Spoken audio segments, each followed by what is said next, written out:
how to make a cylinder, because for the most part, you guys have been making bowl structures, all right? So this is a cylinder, and with a cylinder, you can make a lot of different things, okay? Like vases. Basically, a cylinder has a flat bottom, okay? And you've been doing bowls that have this kind of a bottom. You can make vases with this kind of a bottom, or you can make vases with this kind of a bottom. What you have to think about is the final purpose, what kind of foot you're going to put on it, all those different things, okay? So this is just another way, okay? So you take that, throw it down in the middle, okay? That's a pretty big piece of clay. I'd say this is probably like 5 or 6 pounds, okay? I can usually now, at my age, I can make things that are, I can throw about 17 to 20 pounds. Whoa, that's cool. I used to throw bigger.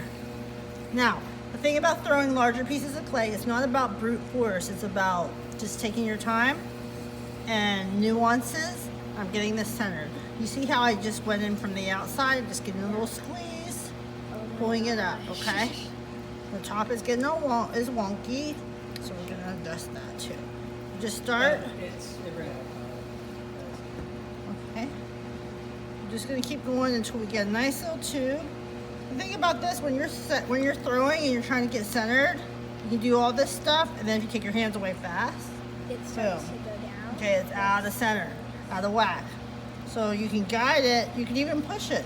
Okay, and you can have it come back into center. Okay. Center is not a permanent thing. Center, it can be out of whack at any point, and you can work with it.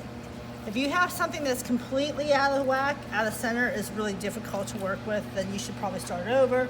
But if it's just a little bit out of center, just go with it, okay? So here we go. So that's the first step. This is like taking control of the clay, getting it centered. Yeah, like a unicorn horn, okay? The second step is the same as before. Karate chop, 11 o'clock karate chop with the sponge, right hand if I'm right-handed. Okay, this is going to be here on this side. Here we go, down, down. You can even go like this, okay? The one hand's going to go down. See where my elbows are placed? Yeah. On my thigh. My one elbow is into my rib cage. I am in total control. I'm breathing, okay? I'm breathing because muscles like oxygen. When I need water, I just squeeze my thumb, my sponge. Okay, you're just going to keep control. It might get a little wonky when it gets to the bottom part, and we're good. Oh gosh. Okay, now here's the spot. Here's the difference between making a bowl and making a cylinder, okay? The third step used to be swoop-de-swoop, when they took 2 hands, pushing down, coming out, coming in. This compressed the clay and made it strong. This whole action of that swoop-de-swoop was actually giving the clay compression and fortified strength, okay? But now what we're gonna do is be like little boy in the corner, he sticks his thumb in the pie. Little Jack Horner sat in the corner. I don't know, I forget. But one of them goes like, yeah, no, so you take this thumb, you take the upside down thumb, okay? You make sure there's water there, and you just push straight down. And after a while, your thumb is going to get sucked into the vortex. Whoa. Okay? And then you don't want to go down too far. You have to kind of guess, and then you can pull it out. You got to try to get it so that there's this much space, but you don't want to get it too close to the wheel head so it's too thin. So that looks pretty good. Once I have that thumb hole in there, that's why you have to do that nice and steady so you're not going out of center. Then you take your hand and you stick. This step, instead of swoopy-swoop, I call this first the thumb, okay? And then it's bird claw, okay? Like bird talon. So first we go, one finger goes in, and then 2 fingers go in, okay? And when you get down, when it gets down to the bottom and you can feel the bottom, you're gonna take your fingers and you're gonna kink them, just like this backwards, okay? So you have like a little kink there, okay? Because that is gonna cause there to be a place for you to pull. And then once you get that done, you're gonna take some water again, and you're gonna go like this. You're gonna pull straight back toward yourself, okay? And open that pot up, okay? Now, the reason why we did the kink is so that we have a little well there so that you can pull back in there. But your whole time you're doing that like this, you're feeling the bottom of the pot against your fingernails, okay? So that's how we open the pot as a cylinder, because now you have a flat bottom, or a pretty flat bottom, okay? And then you take your sponge, and you can go in there and smooth it down a little bit to make it in case you have any little bumps. See? Okay, can everybody see how that's flat and not round? Okay. If I was to cut this open, I could make models for you so you can see the exact silhouette shape of this. It's like this. It's like this, okay? On the inside, all right? So here we go. Now that we did that, it's time to build the walls again. Okay, so we're gonna go back in, and where you have that divot on the side from the bird claw, you're gonna start. That's your starting place. You're gonna push in just like you did with the bowl. Well, now we have much more clay, okay? This is amazing.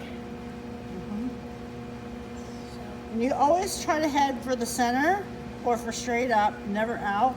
Boom, okay? It's like a flower pot upside down. Back in. And you want to go nice and, you don't want to go fast. The rule is, the taller the pot, the slower the speed normally. So now, look, my fingers are not hooked up. My fingers are independent of each other, but they're working together while the clay goes round and round between both sets of fingers. I'm going to show you where the contact point right over the top, like there's a contact point for this hand on the inside was here. Contact point for the sponge was here. So we're doing this, okay? When in college we started sitting, we would start with massive amounts of clay, and we start sitting like I am now, and we'd end up going like standing. And we throw cylinders all the way up our arm. Yeah, and that was wild, you know? Because this is where everybody holds their breath, doing this exact thing. So don't hold your breath, just go. Usually 3 pulls will do it. Okay, now with the cylinders, this is cool, is that now after this last pull, we can shape.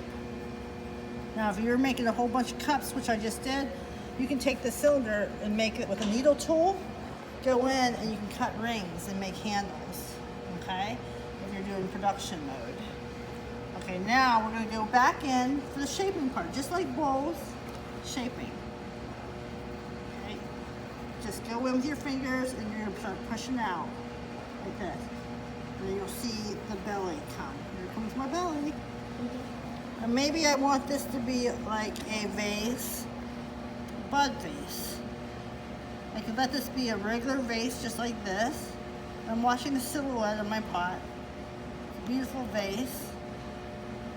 Now, if you want to make something wide and round, because the clay is soft, you have to be careful that it doesn't slump, okay? So sometimes you have to actually get up and go away from your pot for a while. Let this become sturdier. Big time potters making great, big, huge pots, you know what they do?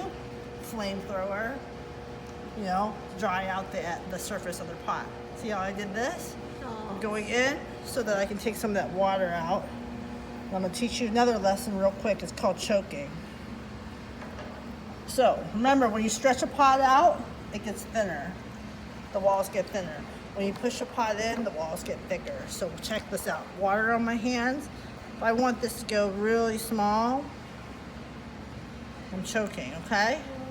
But the thing is, this gets really thick. So then I have to take the fingers and do like a little micro pull, okay? Just like I did with the walls, I can close this form. And then we can make a sculpture out of it that way. You can keep choking this until it's closed.